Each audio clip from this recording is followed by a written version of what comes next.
Las opiniones vertidas en este programa son exclusiva responsabilidad de quienes las emiten y no representan el sentir ni pensar de Alianza Libertaria.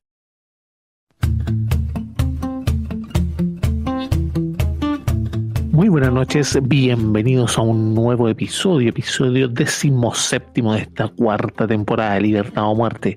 Y hoy día contamos con un equipo resumido de los que siempre venimos a este espacio. Y parto por el hombre del futuro, nuestro corresponsal Reuters, don Ricardo Sánchez. ¿Cómo estás el día de hoy?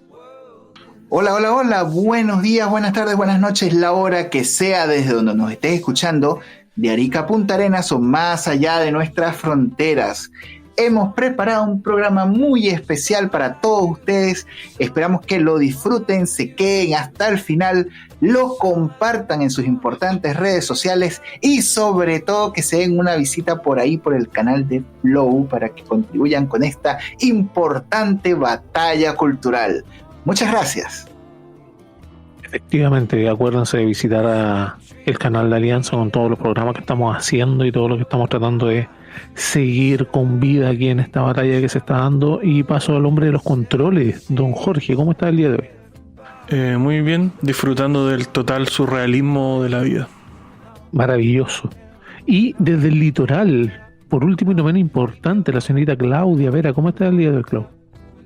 Con 8 grados acá en la República Independiente de Placilla, nos despertamos con 1 grado, cagadísima de frío, pero bien, contenta y preparada para conversar con ustedes, chicos. Sí, efectivamente, y tenemos varios temas que tenemos que ver de índole tal vez más moral, pero como es de costumbre, pasamos al ámbito internacional. ¿Qué tienes para contarnos el día de hoy, Ricardo, respecto de lo que ocurre en el mundo?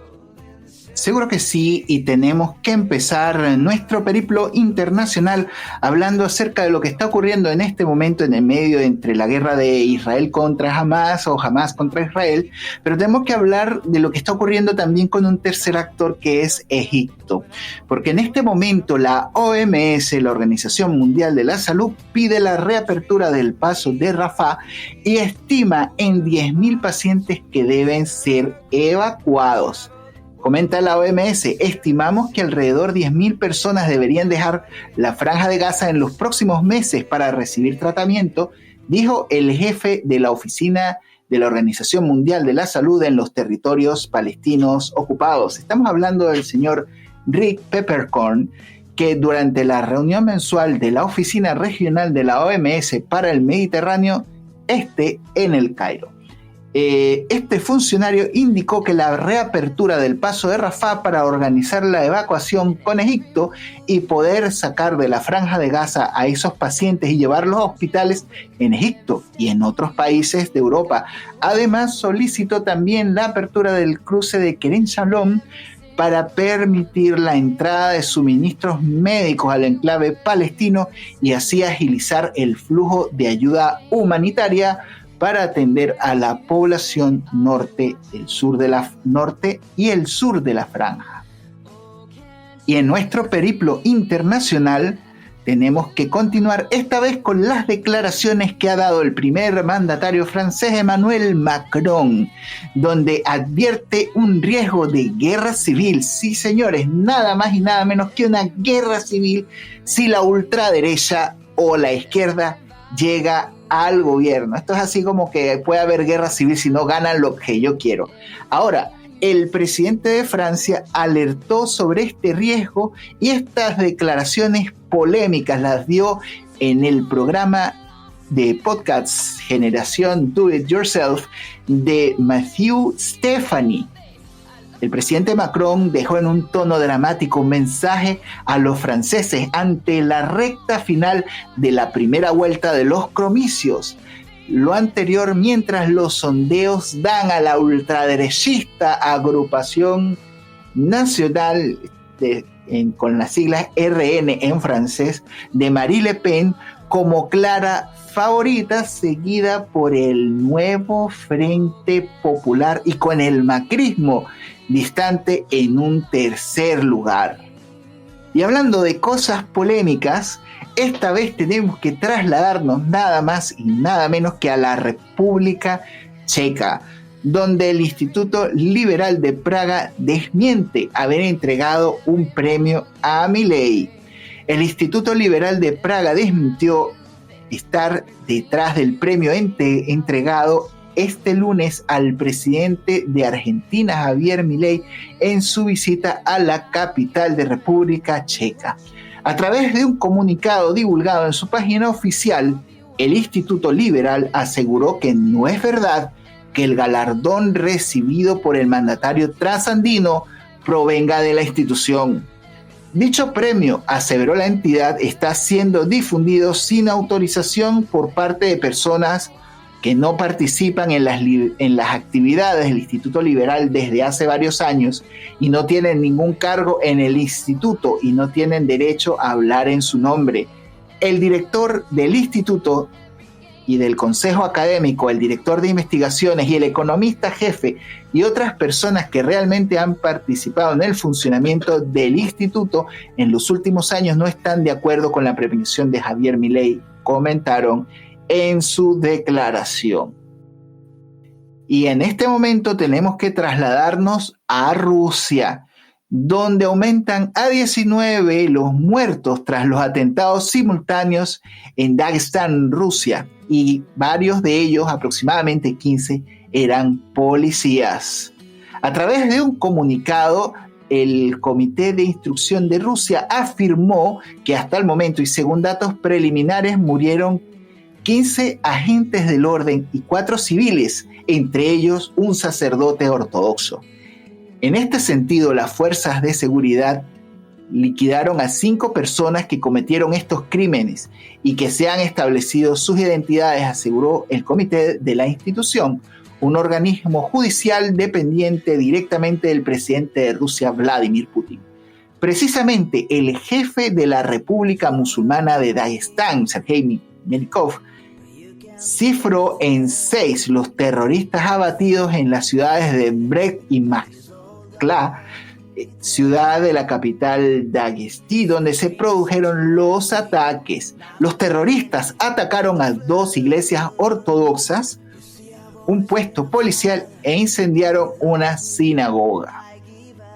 Y luego de estas declaraciones tenemos que trasladarnos a Pyongyang, que advierte de abrumadoras medidas de disuasión tras el despliegue de un portaaviones de los Estados Unidos.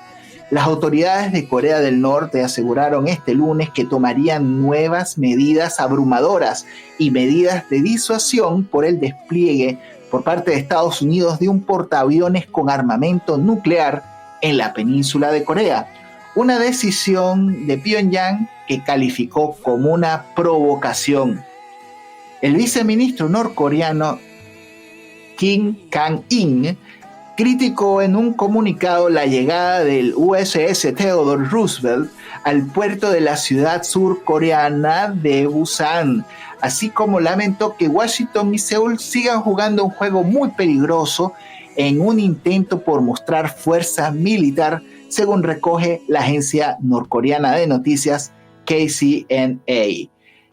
Con la más poderosa de las retóricas, instamos a condenar los actos provocatorios y propios del fanatismo estadounidense y surcoreano que dejan la puerta abierta a tomar medidas de disuasión nuevas y abrumadoras, aclaró el alto cargo a medida de que Estados Unidos, Corea del Sur y Japón llevan acciones militares conjuntas para hacer frente a la amenaza norcoreana en la región. Y ahora tenemos que trasladarnos nada más y nada menos que a Estados Unidos, donde Julian Assange ha llegado a un acuerdo con la justicia, donde se declarará culpable y quedará en libertad.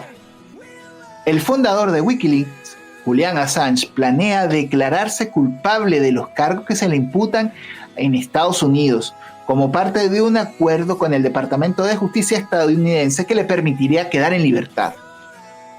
Por cuanto había sido sentenciado a 62 meses en prisión, que equivale al tiempo que ha pasado encarcelado en el Reino Unido, y tras ello el acuerdo le permitiría regresar a su natal Australia, según reporta la agencia de noticias Bloomberg. En este acuerdo revelado en un documento judicial presentado este lunes ante el Tribunal del Distrito de los Estados Unidos para las Islas Marianas del Norte.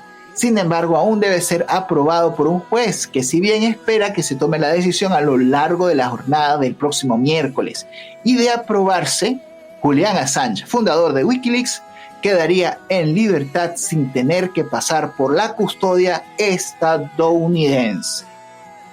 Y siguiendo nuestro periplo internacional, esta vez tenemos que comentar que la cifra de muertos en la peregrinación a la Meca aumenta a más de 1.300.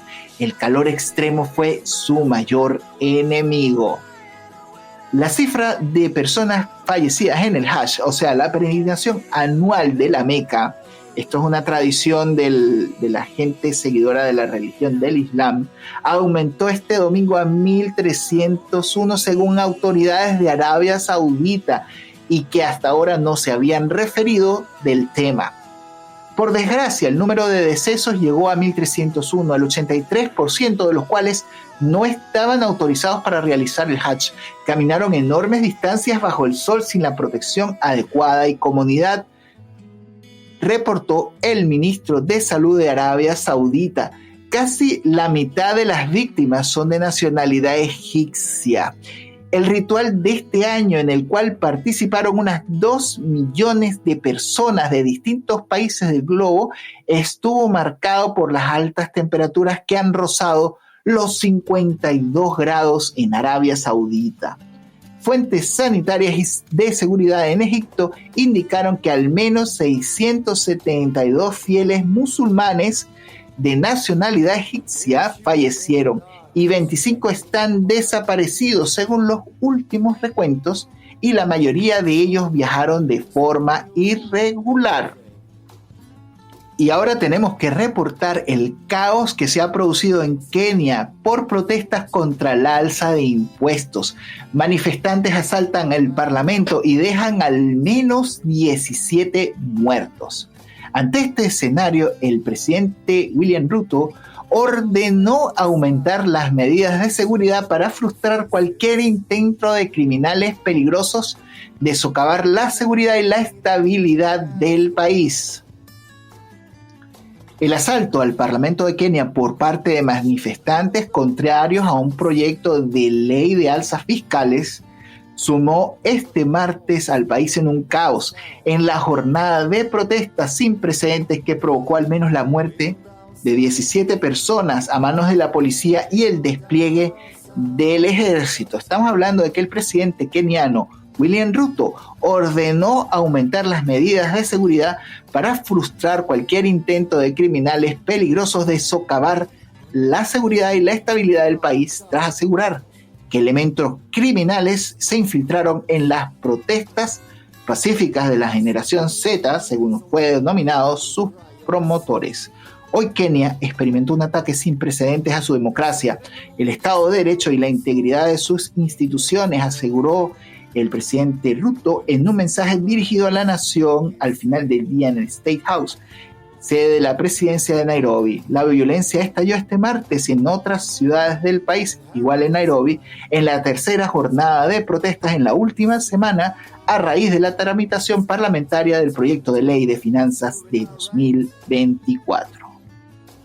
Y siguiendo nuestro periplo internacional, tenemos que trasladarnos en esta oportunidad a Perú, donde ordenan ampliar la extradición de Fujimori por las esterilizaciones forzadas y otros 4 delitos. Y siguiendo nuestro periplo internacional, ordenan ampliar la extradición de Fujimori por las esterilizaciones forzadas y por otros 4 delitos. La ministra instructora de la Corte Suprema, Andrea Muñoz, aprobó este lunes la ampliación de la extradición del expresidente Alberto Fujimori por el llamado caso de las esterilizaciones forzadas, además de otros 4 casos ligados a graves violaciones de los derechos humanos. En la resolución, la ministra instructora consideró que 5 de los casos acogidos se cumplen los requisitos para acceder a la ampliación de la extradición contenidos tanto en el tratado de suscrito entre Chile y Perú, como en las convenciones internacionales de Belén de Pará y el Estatuto de Roma, entre otros.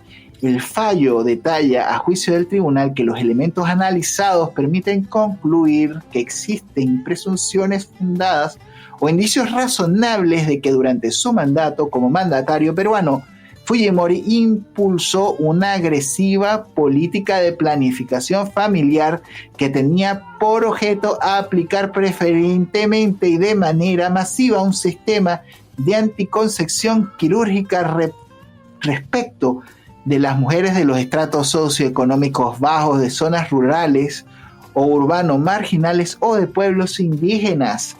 Lo anterior a través de una exposición de metas, cuotas, captación de pacientes e incentivos sancionales a funcionarios de salud, lo que se tradujo en prácticas que pasaron por alto el consentimiento informado de quienes fueron sometidas a dicha técnica invasiva.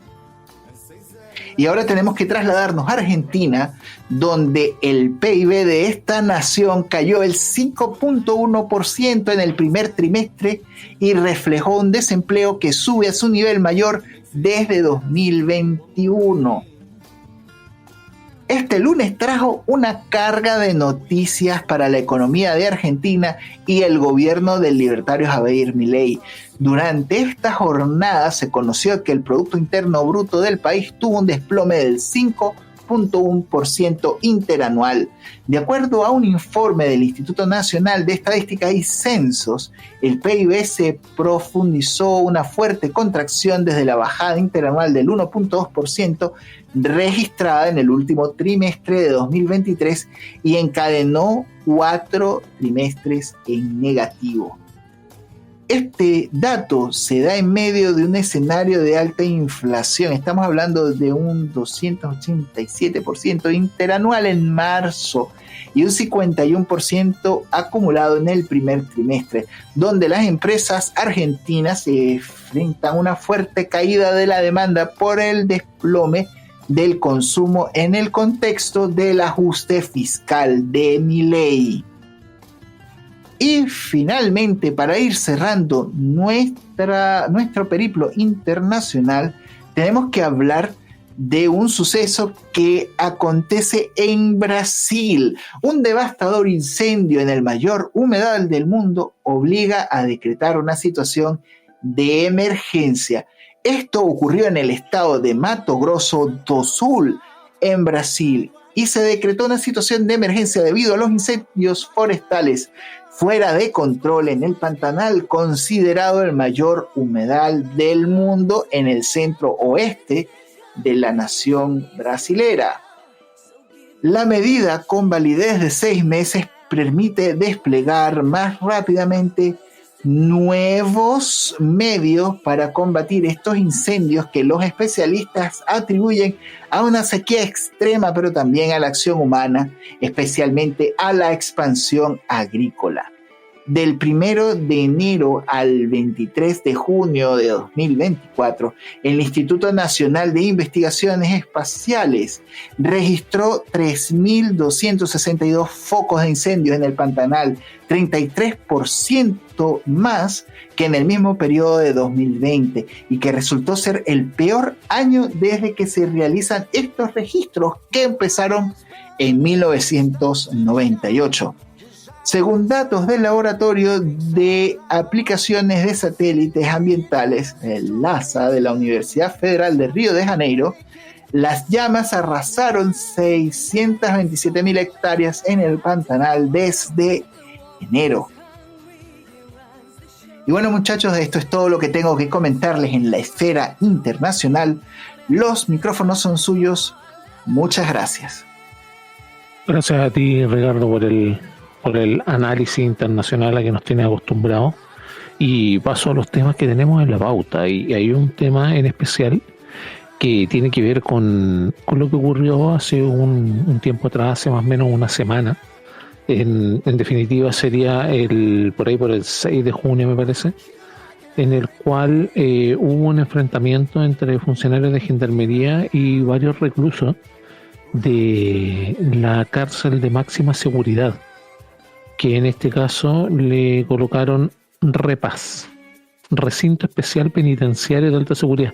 Es como que este gobierno todo lo rebautiza como el SENAPRED, Servicio Nacional de Prevención y Respuesta ante Desastres, en vez de decirle ONEMI.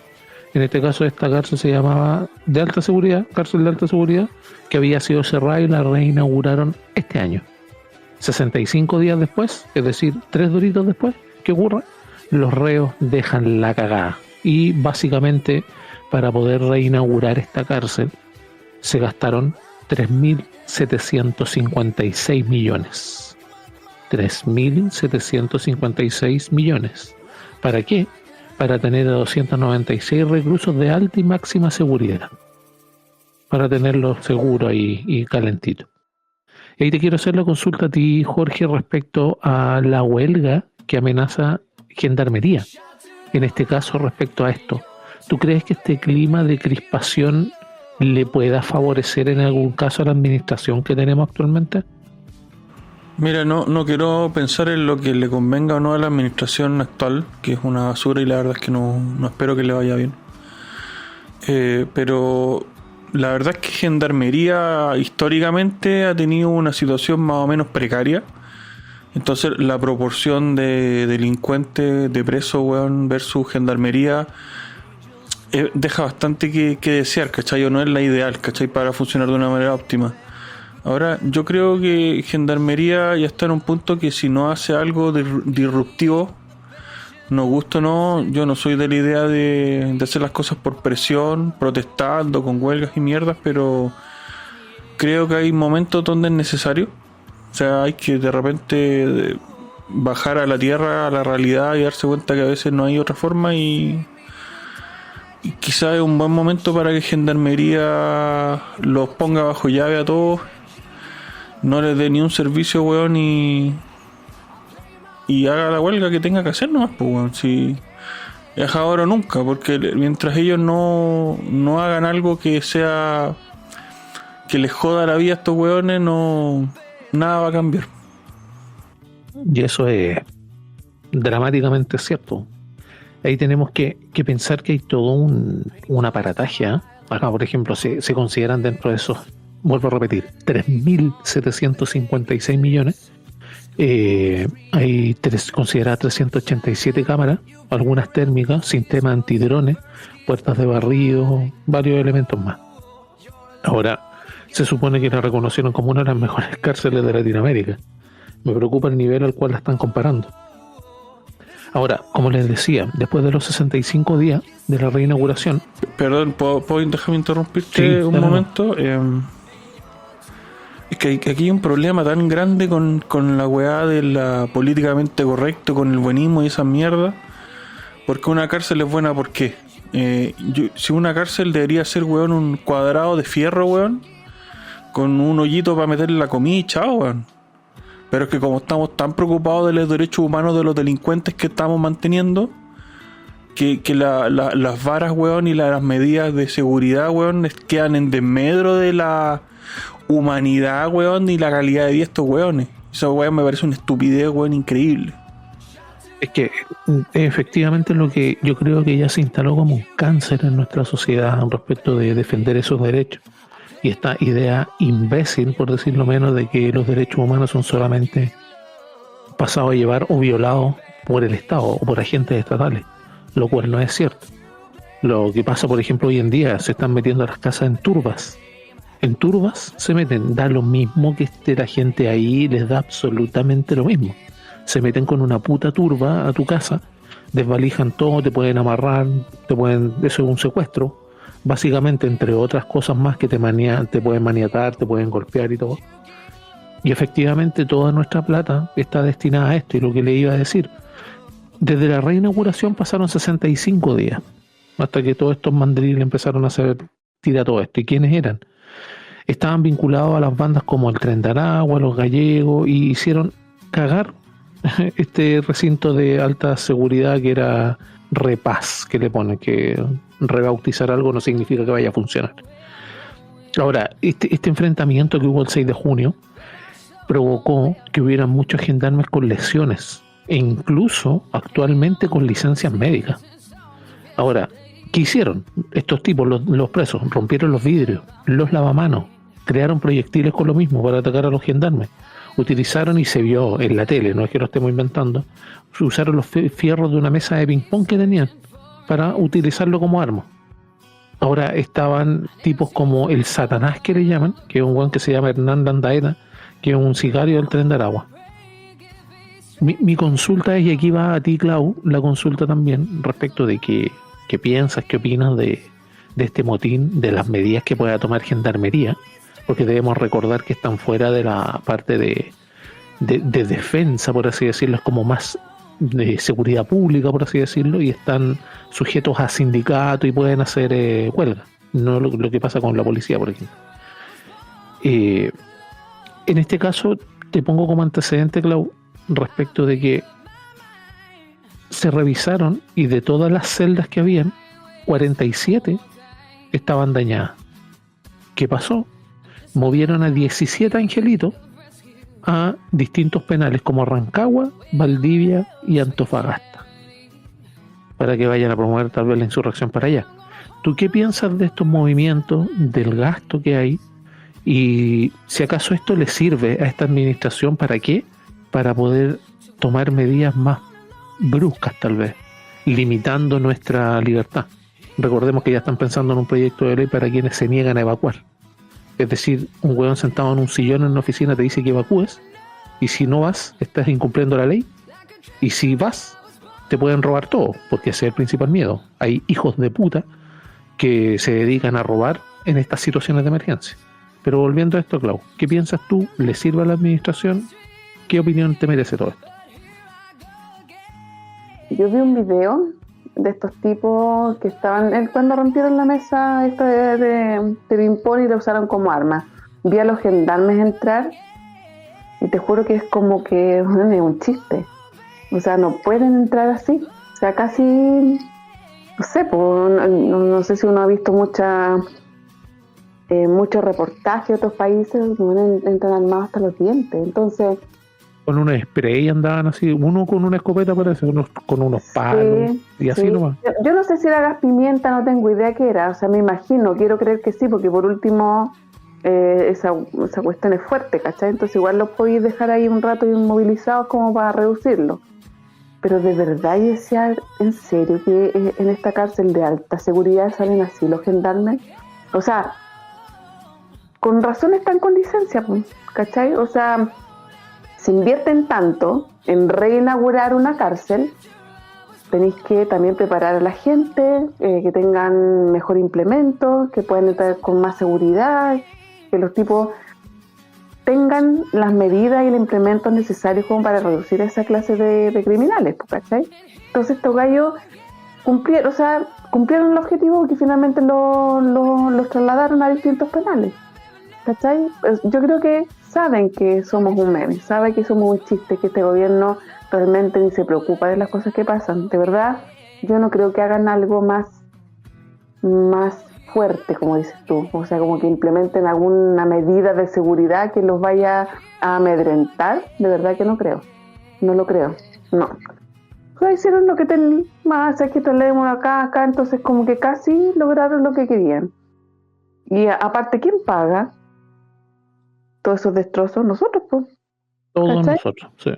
Sí, pues, o sea, no queda de atrás, los van a arreglar, ¿qué van a hacer? ¿Qué medida van a tomar? Sí, yo creo que la única medida que se puede hacer es casi lo que hace Bukele, porque a estos gallos no hay que darles ni un centímetro, o sea, debiesen estar vestidos como en otros países que tienen un traje naranjo, alguna cosa así, porque ni siquiera debiesen andar con ropa de calle. De verdad yo encuentro que ya ponete este traje y ahí, no sé, pues, ¿cachai? Mesa de ping-pong a estos gallos. O sea, ¿a quién se le ocurrió ponerle una mesa de ping-pong? ¿A qué genio se le ocurrió? No sé, por lo que tú decías, el tema de los derechos humanos, pobrecitos que tienen que jugar para que no se aburran. ¿Por qué no lo hacen trabajar? De verdad yo o sea, derechos humanos, pues tú sabes que están metidos aquí hace rato el tema de los derechos humanos, y si siguen estos organismos acá en Chile no va a pasar nada. porque estos gallos van a protegerlos siempre. ¿Cuántas veces el club de estos hueones de los derechos humanos no han interpuesto medidas cautelares o medidas de protección contra los gallos del tren de Aragua? ¿Cuántas veces? Y todo sigue igual, ¿cachai? Todo sigue igual. No creo que sea alguna ventaja o algo para este gobierno, de verdad que no. Mano blanda que no. Dime. Sorry que te interrumpa, pero hay una cuestión también que cobra relevancia y que yo considero que no son hechos aislados. Yo soy muy suspicaz con eso, ¿eh? Y te voy a exponer estos puntos para ver si puede enriquecer tu respuesta. Primero, este famoso Satanás, que en realidad soy bastante sincero, y perdónenme los auditores, pero no entiendo la finalidad de tener un ser humano respirando como este tipo. Estaba en Tocorón, en una cárcel ubicada en el estado de Aragua, por delitos de homicidio y sicariato. No robar manzanas de la feria, no, homicidio y sicariato. En el 2016, ¿qué hizo? Se fugó del recinto. ¿Cómo? Activó 2 granadas, lo que dejó muertos y heridos, obviamente. Llegó a Perú. En Perú ingresó con una identidad falsa. Adivine qué, lo detuvieron, no por ir a comprar pan. Homicidio frustrado contra un policía. ¿Qué es lo que hizo? Se arrancó y llegó a Chile, por un paso irregular. Ahora, ¿por qué te digo esto? Porque, por ejemplo, hoy vi un reportaje, y esto me duele tanto, y yo lo voy a explicar al final. Un reportaje en uno de estos matinales que hacen, no me recuerdo el canal que era, no me recuerdo sinceramente, pero cuál de todos más sensacionalista. Estaban viendo los controles que hace Carabineros ahora a los vehículos. Es decir, estaban controlando quién andaba con documento o no. Y pararon a un tipo que no me recuerdo la nacionalidad, era extranjero. Era, si no era venezolano, era colombiano. Perdónenme, pero el acento no lo logré reconocer. Pero me dio mucha rabia porque el tipo decía, no, la licencia, o sea, la revisión técnica yo la pagué, po. Yo pagué por la revisión técnica. Le dice, sí, pero todos pagan. No, pero para pasarla. En la cámara. Y con micrófono, con cámara de un canal. Dijo que había pagado la licencia. Y que le iban a quitar el auto y que él ganaba mucha plata aquí y todo. A lo que voy es este sentimiento de impunidad que se está instalando, en el cual quienes menos afectados están son precisamente estos hueones políticos que están en una esfera que, si no hacen contacto con estos mismos narcos para que les den libertad de acción, están con escolta, como pasa con el Merluz. Y es por eso que te decía, Clau, ahí lo mismo que estaba hablando tú no encontrás alguna finalidad, por ejemplo, de tener a esta gente. Recordemos que Bukele ahora lo está haciendo trabajar y todo el mundo se le va a ir encima, que es inhumano. ¿Podríamos tal vez hacer esto aquí? ¿Qué pensás tú? Sería lo ideal. Yo no entiendo por qué no trabajan. Yo no sé si, mira, en alguna cárcel deben tener algún oficio, porque yo me acuerdo que antiguamente hacían guitarra, hacían instrumentos musicales, mucho le compraban a los presos porque eran de bien buena calidad. No sé si existe todavía eso acá en Chile, pero no entiendo por qué, si el trabajo igual te dignifica. ¿Por qué algunos que te roban un auto, te hacen encerrón, hacen mierda tu auto? ¿Quién paga? ¿Por qué no pueden pagarte el daño que te hacen? ¿Cachai? O sea, el daño económico y moral también deben de pagarte, y por el hecho delictual, ¿cachai? ¿Por qué no pueden pagarte si tú te quedas, si no tenés seguro, que hay con una mano adelante y otra atrás? El pobrecito no lo podía hacer trabajar porque los derechos humanos y los derechos humanos de la gente decente, la gente que mueve al país, ¿cachai? Sí, pues si tú así, por ejemplo, si tú destrozas tu casa, tú tenés que pagarlo. Estos hueones destrozan todo y nosotros tenemos que pagarlo. Pero obvio, pues, lo que tú mismo decías, estas turbas que entran, creo que el último que entraron ahí en Maipú lo balearon. Creo que fue en el glúteo, lo balearon, ¿cachai? O sea, tú, ¿qué vas a hacer con 15 gallos en tu casa? No podías hacer nada. Y ya van como 2, no sé si 2 o 3. O sea, esto va a ser una costumbre. Vaya a ver que 15 hueones entran a tu casa y sería todo. Nadie se escandaliza. Yo creo que a esta gente le conviene. Tú sabes que la gente de izquierda por lo general trabaja con delincuentes cuando hace su insurrección.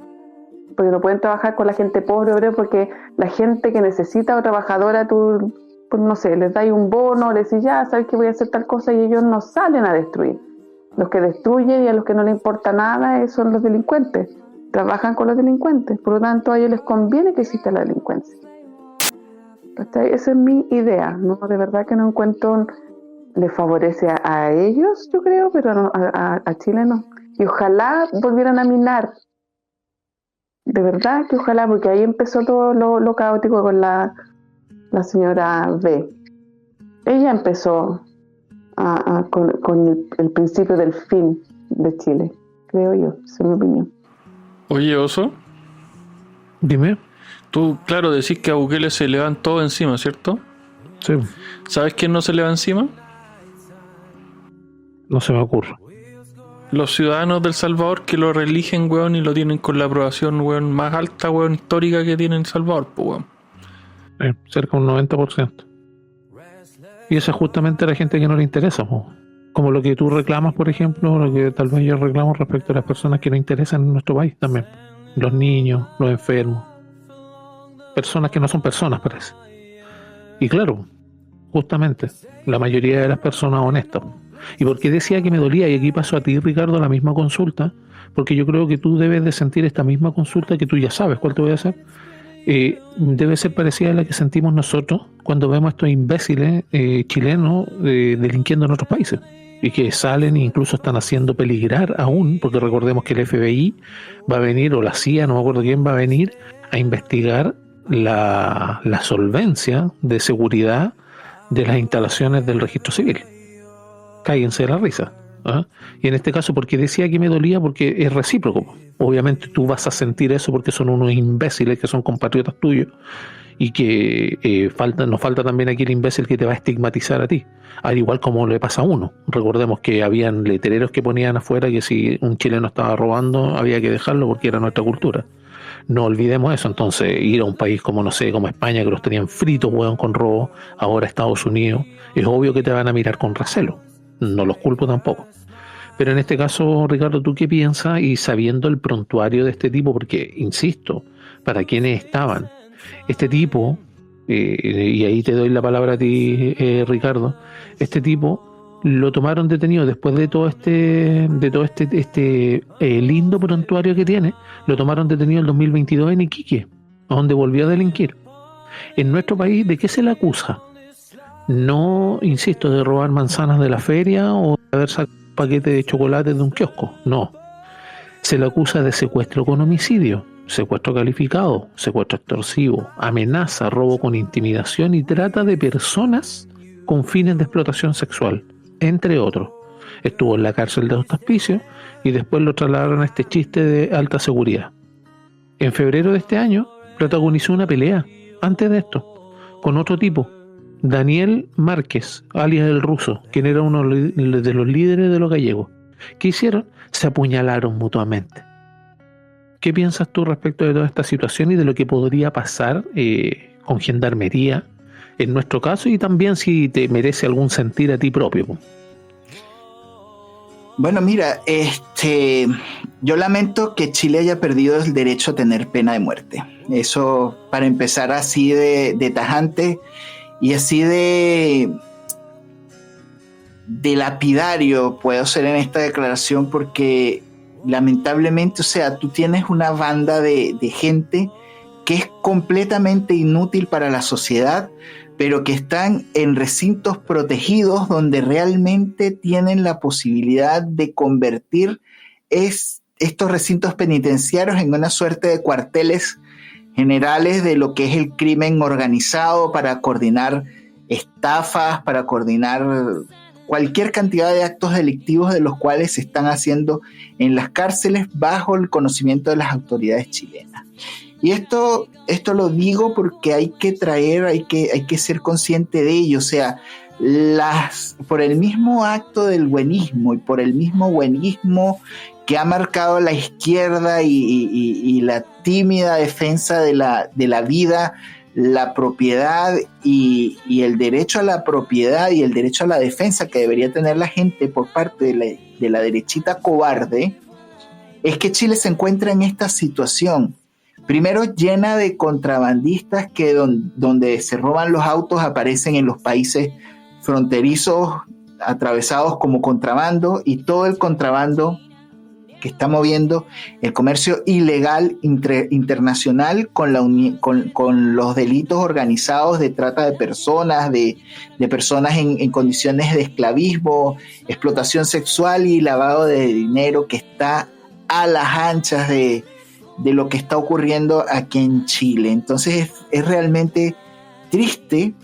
O sea, yo siento muchísima vergüenza por estas personas que deberían llevar bala y a la fosa, porque no valen absolutamente, ni siquiera, no valen para nada.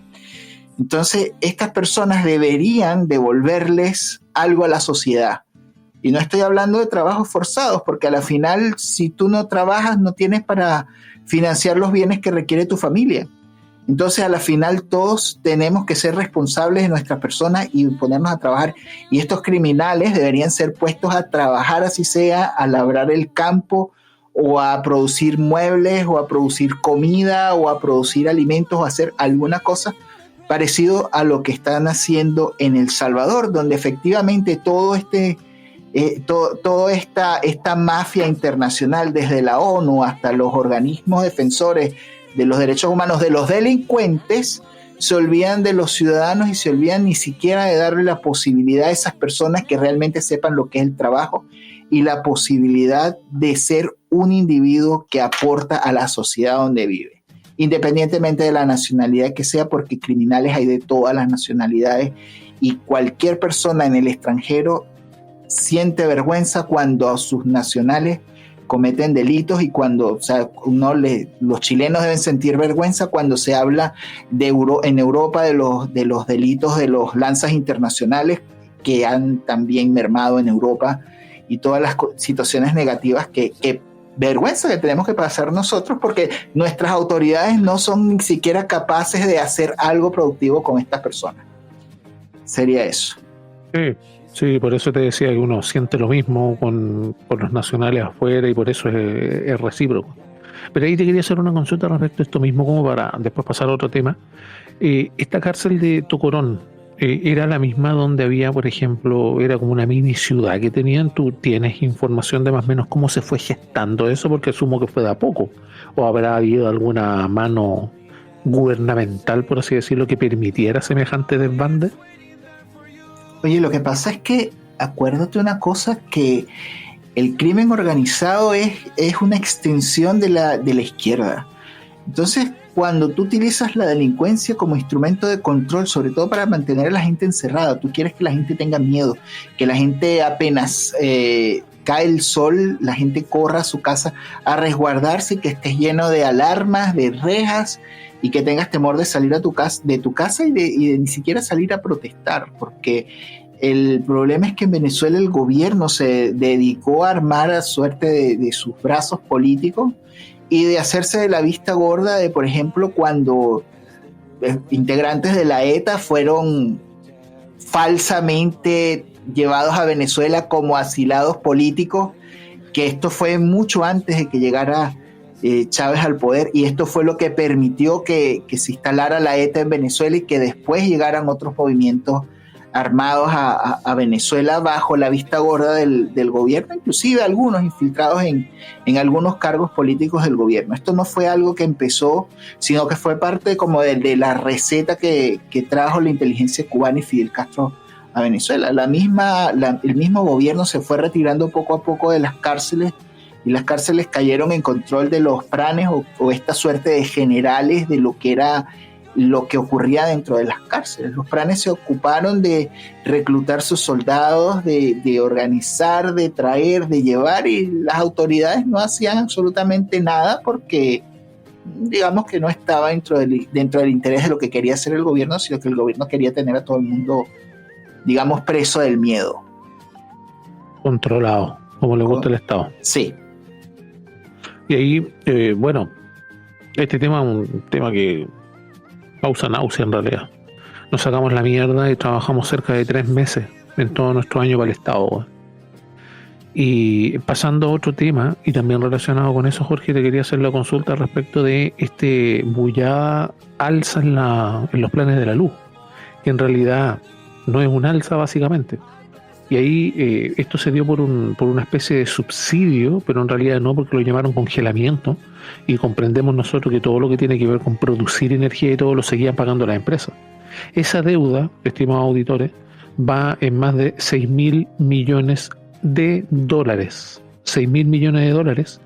Desde el 2019 empezó y van 5 años en que no se mueve la tarifa. ¿Y qué es lo que ocurre? Que según algunos expertos, esto se va a pagar entre el 2024, en lo que será de aquí al 2026, y luego la diferencia del 2026 al 2035. ¿Qué pensáis tú, Jorge? ¿Nos benefician estas acciones que hacen los políticos por nosotros, entiéndase, entre comillas? Lo que pasa es que aquí estamos hablando del famoso mecanismo de estabilización de precios, que lo que hace es que, bueno, no se consume la misma energía durante todo el año, la misma en cantidad, ¿cachai? Y proporción. Por ejemplo, para el verano baja el consumo energético y para el invierno, por la calefacción y por una serie de cosas, sube el consumo. Entonces lo que busca ese mecanismo de estabilización es juntar, se supone, recursos del verano encareciendo la tarifa, y se supone que esos mismos recursos usarlos en el invierno para bajar el valor de la tarifa y tener un precio estable durante todo el año. Eso se supone, o es la idea del famoso proyecto de estabilización que está vigente. Pero es que aquí hay varias cosas. Primero hay que ver, los precios no salen de la nada, porque hay que ver cuáles son los costos también.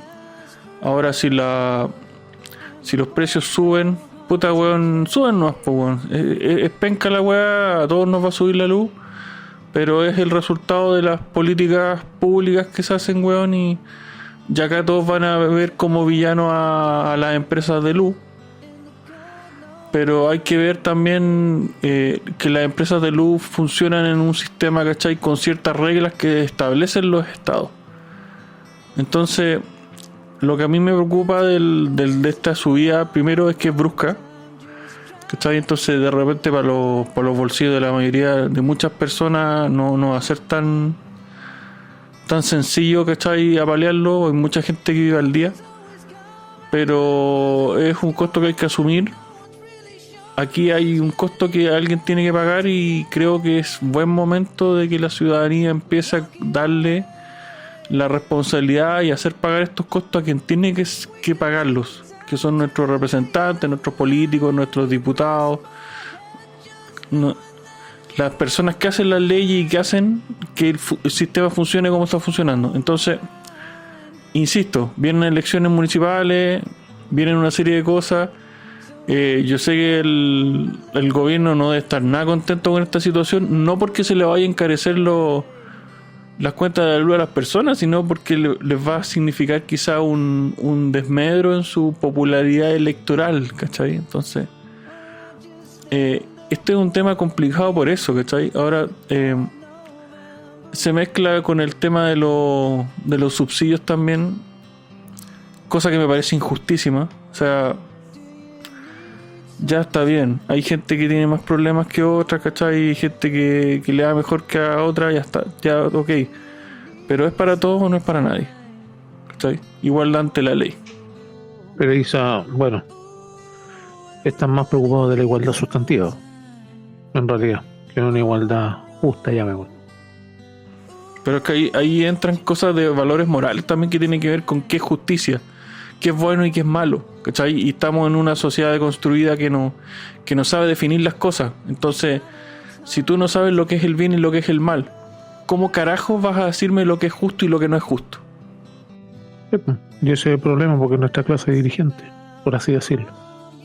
Y te quiero consultar a ti, Clau, lo mismo respecto a esta alza de luz, que en realidad, si no hubiera habido este mecanismo que menciona Jorge, que está en abril de este año apareció como ley, y vino a frenar eso también, lo que tiene que ver con esta alza, tendría que haber subido ya un 150%, dicen, más o menos.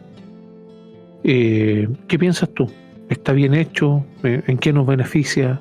¿De qué manera se mueven estas cosas? ¿Es por solamente mera política la imagen de ellos? Yo creo que se hicieron muchas cosas mal, porque cuando empezó este tema de congelamiento de los precios, mucha gente no pagó, se relajaron porque ellos pensaban que los iban a perdonar, entonces empezaron como a atrasarse, no pagaban o pagaban menos, entonces obviamente incluso se vieron afectadas las empresas por el no pago. Esto le pasó también a las empresas de agua y obviamente esto te iba a pegar de alguna forma porque es una deuda que se fue acumulando, ¿cachai? Entonces ya estiraron el chicle, lo estiraron, entonces ya como que ya no pueden más y tienen que empezar a cobrar. Lo que sí encuentro bien injusto, no sé cómo calculan, porque obviamente a nosotros en Valparaíso nos va a pegar más fuerte. O sea, somos una de las 2 ciudades que nos va a pegar súper fuerte el alza del tema de la electricidad. Y no sé cómo lo calculan, no sé por qué Valparaíso está dentro de las que va a pagar más. Desconozco, no sé cómo hacen o cómo determinan eso estos señores de gobierno. ¿Cachai? Entonces, lo mismo va a pasar con el tema del sueldo mínimo. Acuérdense que eso también lo estaba subvencionando el gobierno. Ellos le daban cierta cantidad de plata a las pymes para que alcanzaran ese sueldo. Creo que lo último se termina de pagar ahora en junio. ¿Qué va a pasar después de eso? ¿Las pymes van a poder pagarle a la gente? ¿Van a empezar los despidos? ¿Se van a hacer los lesos como siempre? ¿Cachai? O sea, hay muchas cosas que se originaron antes, mucho por populismo, mucho quizá algunos por ayudar, mucho por un montón de tonteras, pero ahora nos está llegando el palo a todos, ¿cachai? Electricidad, agua, los sueldos mínimos. Y malamente llega en este gobierno nefasto, ¿cachai? Que o sea, estos tipos no hacen nada bien. Y las explicaciones que van a dar, ¿tú crees que van a dar explicaciones? Y de hecho, no sé si ustedes han visto su hoja de, ¿cómo se llama esta cuestión de el registro social de hogares? A todos les subió el registro social de hogares. A todos, porque cualquier cosa que tú tengas, y además el tema del censo también es para eso, para ver qué es lo que tú tenías, qué cuántas habitaciones tenías, qué vehículos, qué cosas tenías, entonces para ir asociándolo. O sea, para eso han sido súper vivos, para ver lo que tú tienes y para ver cuánto te cobran en impuestos o contribuciones. Entonces ahora nos va a llegar el palo y nos va a doler harto todo lo que se tiene que pagar y todo lo que van a dejar ellos de financiar. Creo que es terrible, porque hoy día vi un caso de un abuelito que incluso debía plata de la luz y estaba como bicicleteando la deuda, entonces pagaba un poquito, entonces se le va a juntar y a él después le va a subir más, entonces va a ser una cosa de nunca terminar, yo creo. Mal para la gente que no la va a poder pagar. Es triste. O sea, y sobre todo lo que determinan los políticos, ¿cachai? Que nos golpea a nosotros, no a ellos. Y le pega más fuerte sobre todo a los que están dando trabajo, a la parte productiva, a las pymes, a los industriales. Pero disculpen, ni pensar en cobrarle la luz a la gente las tomas y toda esa web. Pero obvio, pues. Hay muchas veces que municipios lo solventan. Así como para callados los dejan que se cuelguen y ellos solventan ese gasto. Acuérdense que por ahí no me acuerdo qué municipio fue que de repente, el municipio sabía que nosotros nos estábamos colgando y como que lo financiaban. Y como muchas otras cosas más, pues, sí, finalmente hay veces que el otro día no hablaba con la gente que se le quemó las casas, porque hay uno en el club de vóley de mi hija que se le quemó su casa y tuvo que ir a caminar y qué sé yo, y los primeros que están construyendo sus casas son los de las tomas. Y de hecho agarraron más terreno. Y él se topaba con gente que tenía unos camionetas, unos autos, decía, bueno, mejor que la mía. Yo temía por mi auto, dijo, y llegué allá y habían autos mejores que los míos. ¿Cachai? Esa es la política que se ha instaurado en Chile, la política del abuso. Porque es como que, me tomo esto, pero no me dicen nada, porque me van a decir, me tomo esto y tengo el tremendo auto. Y aparte que también a veces el tema de la droga genera eso. ¿Y qué va a ir a sacar esos gallos? Mafia. es una cuestión de nunca acabar. Por todos lados estamos haciendo agua en Chile. Sí, es parecido a la espiral del silencio, que no tenéis cómo salir y va en claro descenso. De ahí tú, Ricardo, ¿qué piensas respecto de esto de las ayudas, entre comillas, que se supone que da el Estado a costa de todos nosotros? De impactar, ¿qué pasa contigo, por ejemplo? ¿Te impacta fuerte? ¿Conoces a alguien que le impacte esta alza?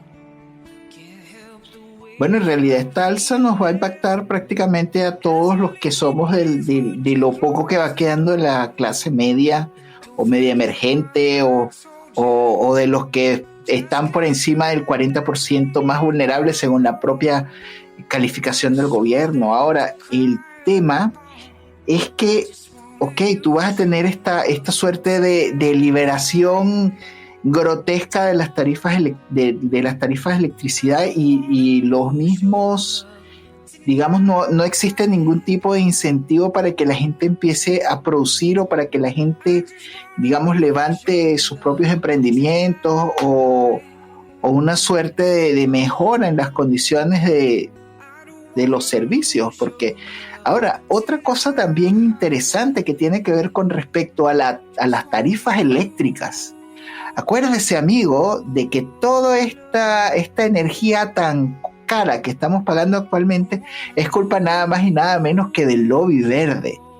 Este lobby que pretende ponerle un impuesto también, de gravar con un impuesto a la fabricación o a la producción de las energías eléctricas, y que lo que hace es simplemente obstaculizar cuanto proyecto de generación o de transmisión, o inclusive hasta los mismos proyectos que se han producido para generar mejores condiciones a los ciudadanos. Esos ecoterroristas que han bloqueado, por ejemplo, la producción o la construcción de un data center en Chile, también, que hubiera traído mayor posibilidad de empleo y mejoras en los servicios que se ofrecen en Internet, y cuantos otros proyectos de generación eléctrica también han traído en función de simplemente promover otro tipo de energías que son más costosas, cuyas energías no han sido desarrolladas. Hay un tema muy interesante con respecto a lo que significa la estafa del auto eléctrico, y que sería muy interesante que lo investigaran para ver cómo se dan cuenta acerca de cómo hemos sido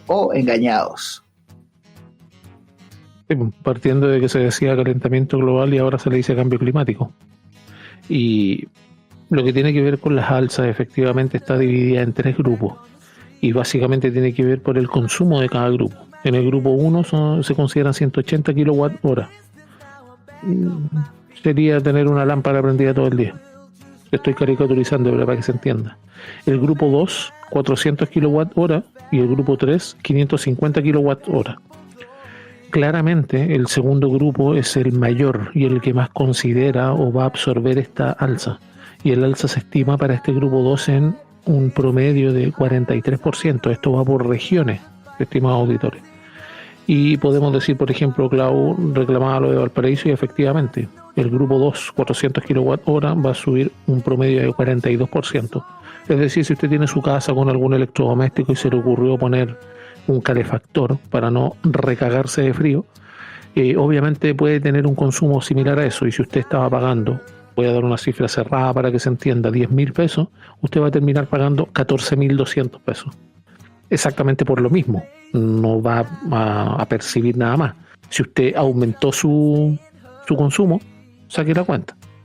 Y en la región metropolitana, ese mismo grupo, el grupo 2, va a ser que el más afectado va a subir cerca de un 36% su cuenta de luz.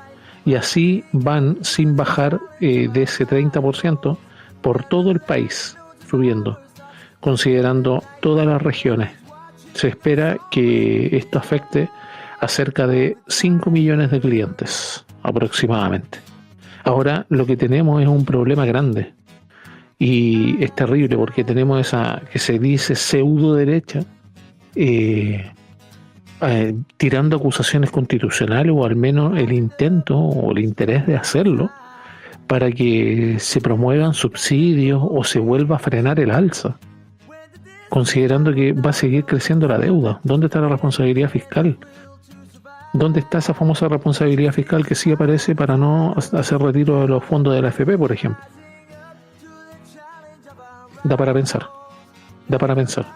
Y como en este caso ya cumplimos con nuestro periodo, en este caso con una hora de tenerlo ahí, y le damos las gracias por habernos escuchado, paso a darles el tiempo de las palabras finales del episodio. Y ahí parto por ti, Clau. Tus palabras finales para el episodio de hoy, por favor.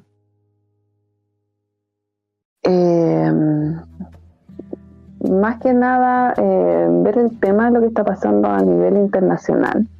Porque de repente nosotros nos ahogamos acá en Chile y pensamos que los otros países están mejor. O decimos, no sé, Europa o algún otro país. No, puede que estén económicamente mejor que Chile, pero el tema de lo que imponen en la Agenda 2030, que el calentamiento global, que el orgullo y qué sé yo, y todos estos temas nefastos que no sirven de nada, están en todos lados. Entonces, de verdad que yo no sé en qué momento fueron tan convincentes como para que mucha gente los pescara. El mismo tema de Palestina, Israel, ¿cachai?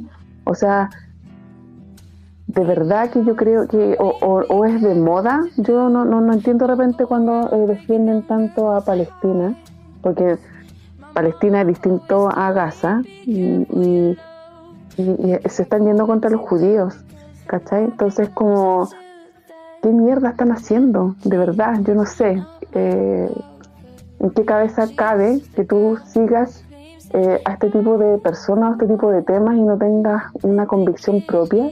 No sé si es una moda, no sé si el hecho de ir a protestar o tomarse una universidad los hace ser más bacanes o se hace sentir revolucionarios. ¿Revolucionarios de qué? ¿De ser títere? De verdad que yo no entiendo mucho ese tema. Pero bueno, una llamita de esperanza, todos los programas que nosotros tenemos, para que la gente que nos escuche tenga una nueva visión, una visión propia, que no se dejen engañar, ni que tampoco sigan órdenes, ni que levanten banderas que son propias de otra ideología, que lleven sus propias banderas adelante. Y eso, chicos, espero que este programa y los otros programas de Alianza lleguen a más gente cada vez, y ojalá puedan opinar y acompañarnos más en nuestros speech y nuestras juntas que hacemos lunes y martes en realidad. Eso, hasta la próxima semana. Gracias, Clau. Sí, lo que decís tú de pensar es necesario, y por eso quiero una generación castrada intelectualmente, y por eso estamos encabezando los niveles con menos comprensión lectora de los países, si se quiere OCDE, ¿para qué vamos a decir del mundo? Ricardo, tus palabras finales, por favor. Bueno, amigos, como siempre les comento, recuerden que la economía de la casa empieza por la cocina. Siempre es buen momento para investigar, enterarse de algo nuevo y seguir creciendo como personas. Recuerden, no se sobreendeuden, cuiden sus finanzas y sobre todo escuchen el próximo programa que tendremos preparados para ustedes. Muchas gracias. Gracias a ti, Ricardo, por la participación el día de hoy. Y paso a don Jorge Romero, sus palabras finales, por favor. Ya, dos cosas. Primero, va a empezar de nuevo el circo de los retiros. Yo entiendo quienes están en contra por cuestiones económicas, ¿cachai? Sé que es negativo para nuestra economía, pero me siento impulsado a estar de acuerdo con los retiros por ética, porque considero que nadie debería obligarte a ahorrar, ni decirte cuándo podéis tomar tu plata ni para qué usarla. Entonces entiendo los argumentos de los financieros, ¿cachai? Que tienen toda la razón, pero éticamente entro en conflicto, entonces tengo que estar a favor. Creo que la ética tiene que estar para mí encima de la economía, porque creo que es la ética que se ha ido perdiendo la que tiene la sociedad como está. Lo otro, recordarles algo que me parece importante, que es que el 2017 desaparecieron 260 niños. El 2018 la cifra se disparó a 1.465 niños, que son 4 niños al día. Según el medio de la tercera, el 2023 lo cerramos con 350 menores de edad que no fueron encontrados. Pero eso no es tema. O sea, hay cosas más importantes como la maraca de turno de la tele, weón, que sale con futbolista X, weón, y estupideces de ese tipo, weón.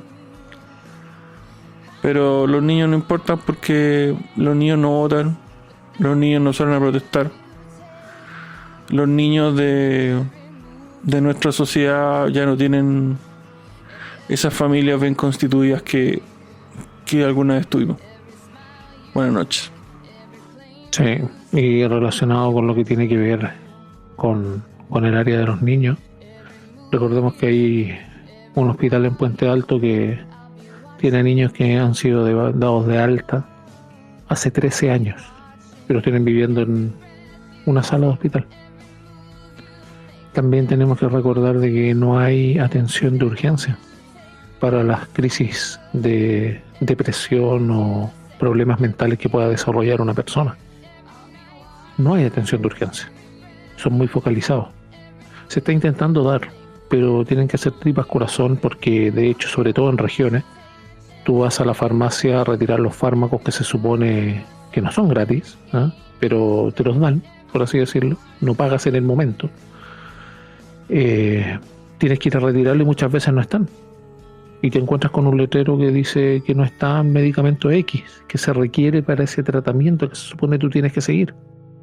Hay personas que en la lista de espera debieran haber sido llamados y se supone que ya pasó su fecha. Hay personas que tenían que operarse este año, en febrero, marzo, abril, y recién hoy lo están sabiendo. No se les avisó. Y tienen que ir a hacer una demanda a FONASA por un segundo prestador y volver a esperar un plazo renovable de 15 días, me parece que, y así sucesivamente. La ideación suicida en nuestro país tiene un promedio en regiones sobre un 32%. En el caso de Santiago, sobre un 35%. Ideación suicida estoy hablando. Y para eso no hay emergencia. Pero sí, para que hay, es para que el Ministerio de Salud ponga su programa Crece con Orgullo, en el cual el Ministerio reportó el 2023 1.202 niños que ingresaron a ese programa. Y se proyecta que para el 2024 se sumarán otros 2.940. Este año van a totalizar 4.000 niños. Crece con Orgullo. Suena bien, ¿no es cierto? Ese programa lo está realizando institutos como UC Christus. ¿Y qué hacen con eso?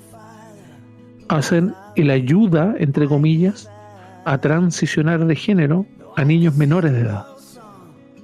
Y ya en Estados Unidos estamos viendo personas, por ejemplo niñas, que se le hicieron mastectomías, no tienen mamas, y recién ahora ya están entrando en depresión, aún más grave, porque no pueden volver a lo que ya sienten ahora. Porque la adolescencia, todos estamos claros, es un laberinto de emociones.